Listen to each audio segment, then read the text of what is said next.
There's a great quote that says, to find out where you've gone, you've got to find out where you've been. This morning's guest has made a complete circle. Part 2 of Larry Paul is coming up next on Carolina People.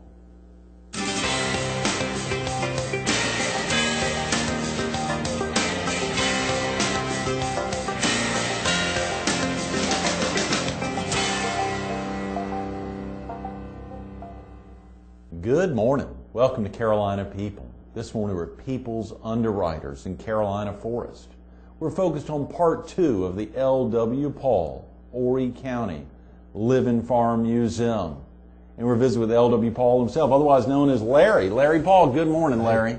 Thanks so much for coming back again. Delighted to be here. Great being with you yesterday morning. Of course, for somebody who, after the interview we wrapped up, you'd said, I've never been on TV before. You not sure in didn't not in a program. Seem that sure didn't seem that way in an environment like this. Of course, People's Underwriters really opening their doors to sure kind of them to let us in at 7 a.m. when they're not open on a regular basis this early.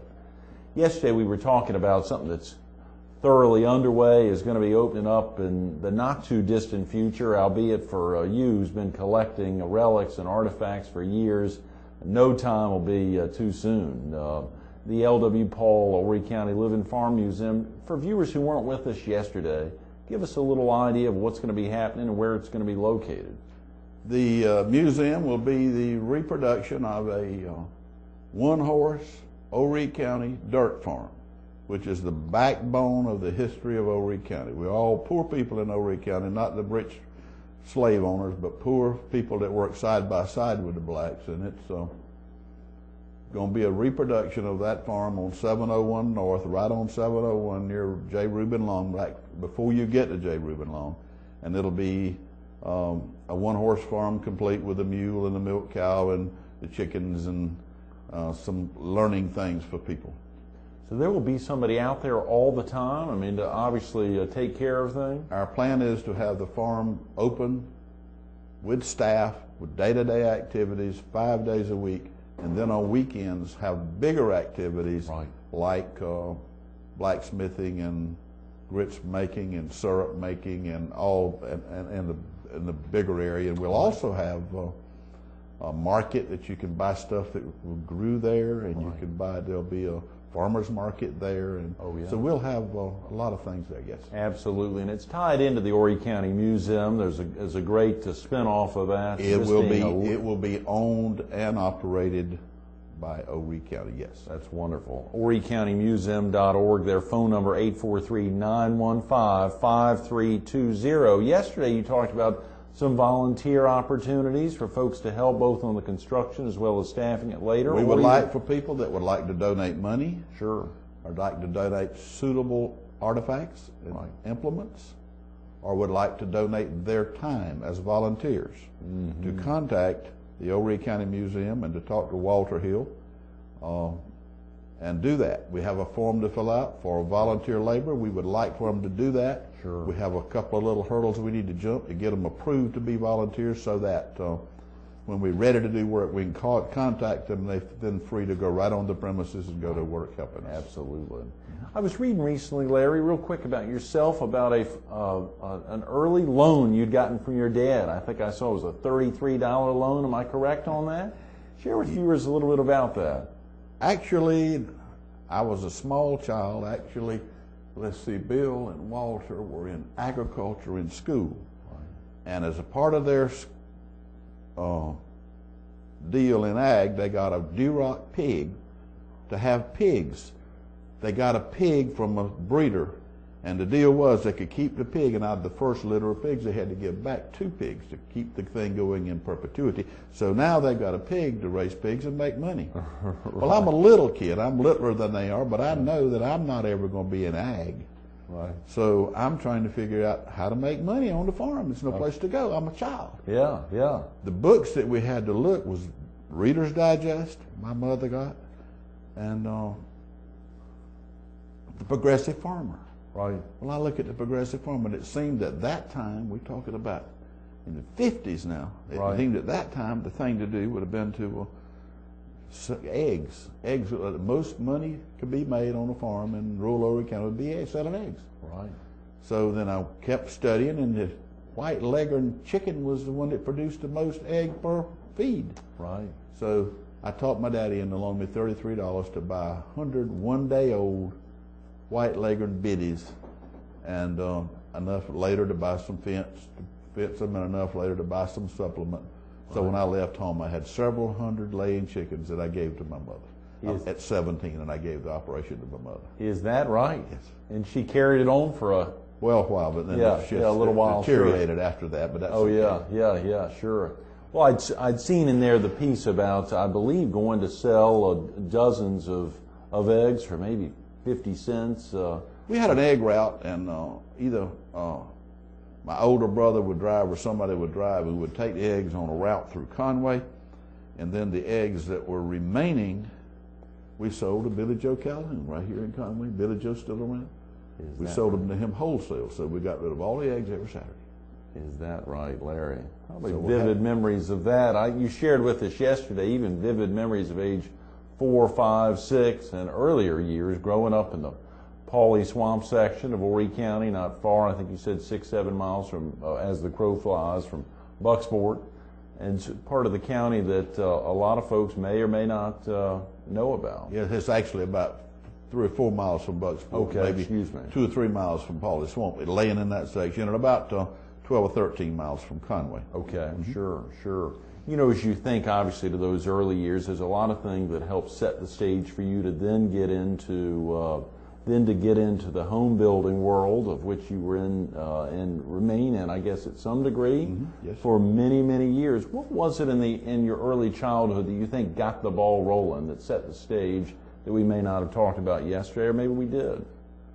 Well, I just had drive. I mean, we were so poor, I knew we had to do better. Everywhere I looked, I thought everybody was so much better off than we were, and I wanted to be able to do better, to do better, and to do better, and to live by those 3 little simple things my daddy taught us. Work hard, be honest, and be a good neighbor.